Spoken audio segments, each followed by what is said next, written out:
ব্যস্ততম রুটিন থেকে আমরা 5 দিনের টাইম পার করতে পেরেছি। আমরা এখন সোজা যাচ্ছি ভোর 5:55 বন্দে ভারত ধরতে হাওড়া স্টেশনেতে।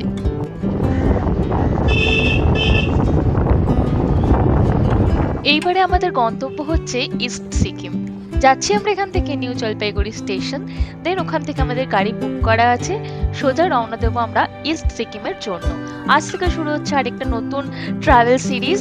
তো তোমরা যদি এই চ্যানেলে নতুন হয়ে থাকো প্লিজ চ্যানেলটাকে সাবস্ক্রাইব করে পাশে থেকো।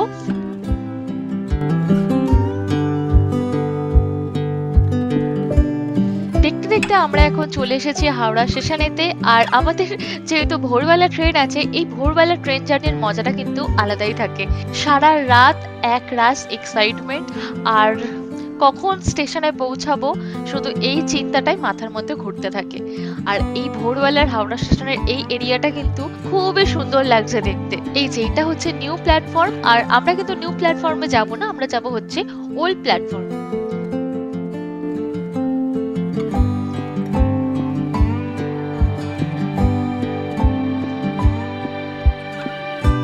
প্ল্যাটফর্মে পৌঁছে দেখি আমাদের জন্য অলরেডি কমলা সুন্দরী ওয়েট করছে। হ্যাঁ, আমাদের ট্রেন দিয়ে দিয়েছে।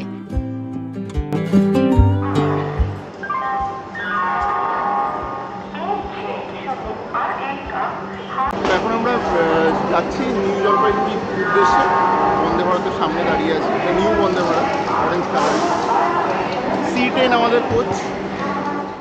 এই ট্রিপে আমরা কিন্তু টোটাল 6 জন ট্রাভেল করছি। হ্যাঁ, একে একে সবাইকেই তোমরা দেখতে পাবে। যাই হোক, আমাদের ট্রেন কিন্তু একদম ঠিক টাইমে ছেড়ে দিয়েছে।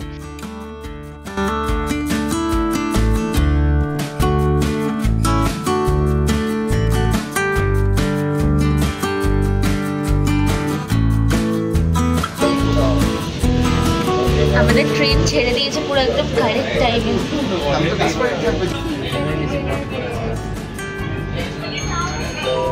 আমাদের ট্রেন হাওড়া স্টেশন ছাড়ার একটু পরই সবার হাতে চলে এলো নিউজ পেপার, তারপরে চলে এলো টিকিট, দেন একে একে এলো ব্রেকফাস্ট। वंदे भारत एक्सप्रेस में आप सभी यात्रियों का स्वागत है। कृपया शौचालय का उपयोग करने के बाद शौचालय के अंदर दाहिनी और चमकते हुए हरे बटन को दबाकर इसका उपयोग कर सकते हैं। यात्रियों से यह भी अनुरोध है कि आप गंदगी नहीं फैलाएं और कूड़ेदान का उपयोग करें। साथ ही यदि आपको सफर के संबंध में सहायता की आवश्यकता हो तो हमारे सफाई कर्मचारियों से संपर्क करें। कृपया भारतीय रेल को। ব্রেকফাস্ট করার পর হঠাৎই চোখ দুটো যেন জুড়িয়ে এলো। কিছুক্ষণের জন্য ঘুমিয়ে পড়েছিলাম। একটু বাদে বুঝতে পারলাম আমাদের সকলের জন্য লাঞ্চ সার্ভ করা হয়ে গেছে। লাঞ্চে খুব সিম্পল মেনু, ভাত, ডাল, আচার, চিকেন কারি, সবজি আর টক দই। এরপরে ছিল আইসক্রিম।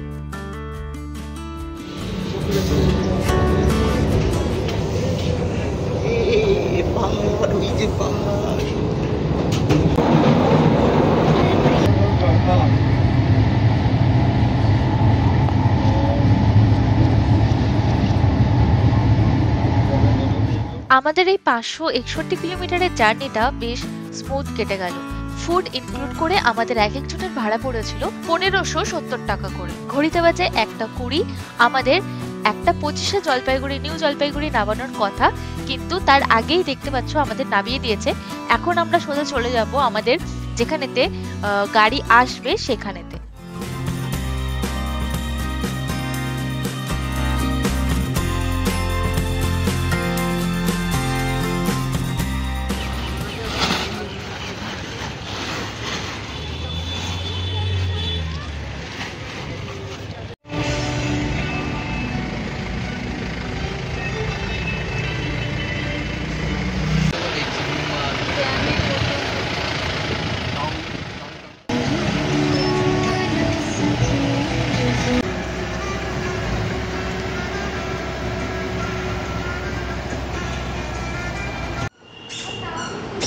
এই যে ফ্যানটা খাওয়া হচ্ছে এখন। রাস্তায় শিবক যাওয়ার পথে এক জায়গায় হল্ট নেওয়া হয়েছে, এখানে হালকা কিছু খেয়ে তারপরে বেরোনো হবে।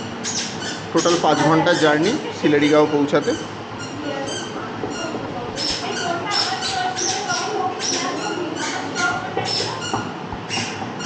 বাদর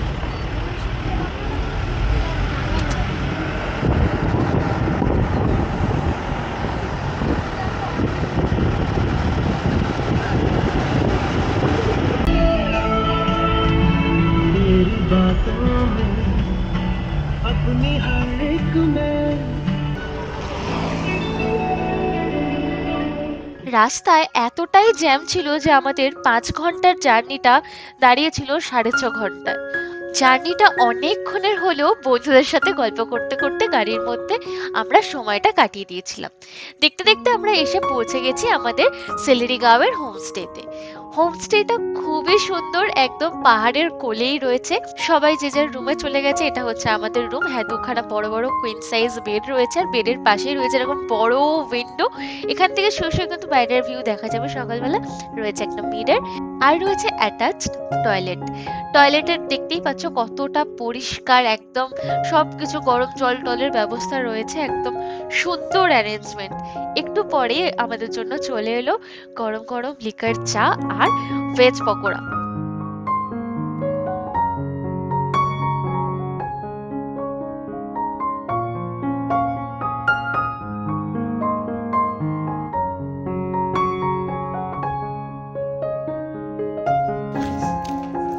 নিউ জলপাইগুড়িতে প্রচন্ড গরম ছিল।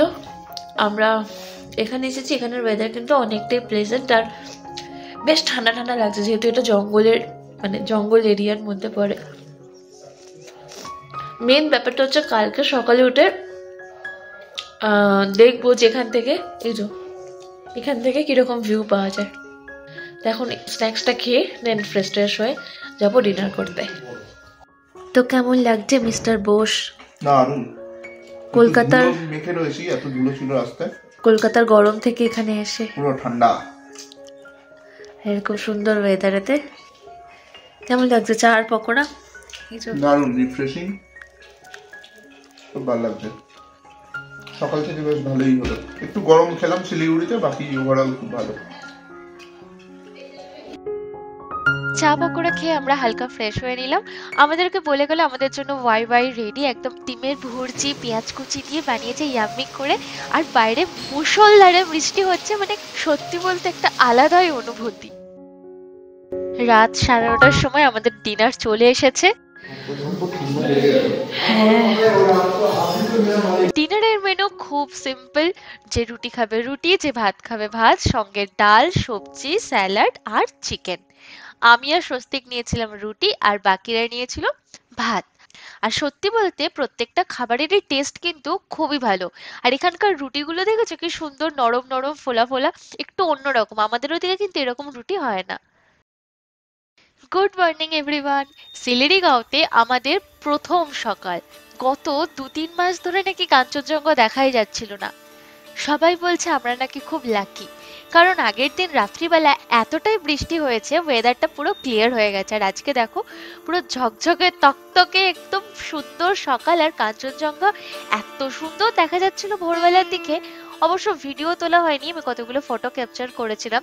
আর এটা হচ্ছে আমাদের সুন্দর হোমস্টেটার একটা চারিপাশ সারাউন্ডিং ভিডিও আমি দিয়ে দিচ্ছি।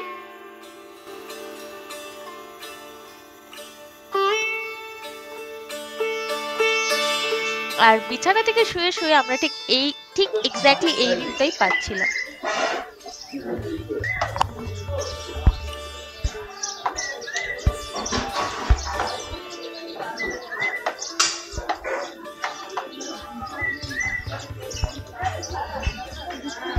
যাই হোক, রেডি হয়ে নিয়েছি, আমরা এখন যাবো আমাদের নেক্সট ডেস্টিনেশনে। তো আমাদের ব্রেকফাস্ট চলে এসেছে, আছে পুরি আর টমেটো আলুর একটা তরকারি। খেতে কিন্তু খুব সুন্দর ছিল। লাস্টবারের মতো ভালো করে সুন্দর সিনারিটা দেখে নিয়ে তারপরে রেডি সেডি হয়ে আমরা চলে গেলাম গাড়িতে ওঠার জন্য।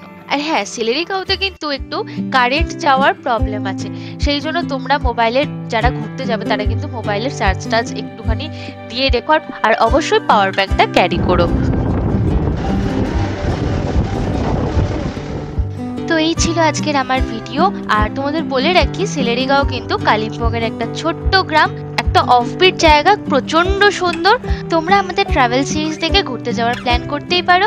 এরপর আমরা সিলেরিগাঁও থেকে সোজা চলে যাব পাদামচেন। পাদামচেন যাওয়ার পথে আমরা সাইট সিইং করতে করতে যাব, সেই পার্টটা আসবে নেক্সট ভিডিওতে। তো এই ভিডিওটা এখানেই শেষ করলাম, দেখা হচ্ছে পরের ভিডিওতে। Till then, by.